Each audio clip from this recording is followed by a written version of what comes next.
প্ৰাপ্তবয়স্ক মানুহে এতিয়া আধাৰ লোৱাৰ প্ৰয়োজনীয়তা নাই কাৰণ তেওঁলোকক ইতিমধ্যে আধাৰ দিয়া হৈ গৈছে এতিয়া আধাৰ দিব লাগে খালি শিশুক নতুনকৈ জন্ম হোৱা গতিকে আমি এতিয়া অসমত এটা নিয়ম আনিম অহা কেবিনেটত এই বিষয়ে আৰু আলোচনা হ'ব অলপ ভাল কৰি যে প্ৰাপ্তবয়স্কই আধাৰ বিচাৰিলে অকল জিলা উপায়ুক্তহে তাক দিব পাৰিব আন কোনেও প্ৰাপ্তবয়স্কক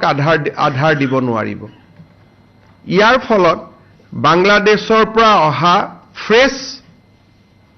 মানুহে আধাৰ কাৰ্ড ল'ব নোৱাৰিব আৰু একেবাৰে আমি ৰাস্তাটো বন্ধ কৰা নাই কোনোবা যদি জেনুইন মানুহ আছে বিশেষকৈ চাহ বাগিচা অঞ্চলত কিছু জেনুইন মানুহ এতিয়াও আধাৰ পোৱা নাই তেওঁলোকক জিলা উপায়ুক্তজনে দিব পাৰিব তাৰমানে আগতে আধাৰ কেন্দ্ৰতে পাই যায় বা এছডিসি অফিসত পায় এটা ডিসি জনে নিজে নোচোৱালৈকে আধাৰ পোৱা ৰাস্তাটো বন্ধ হৈ যাব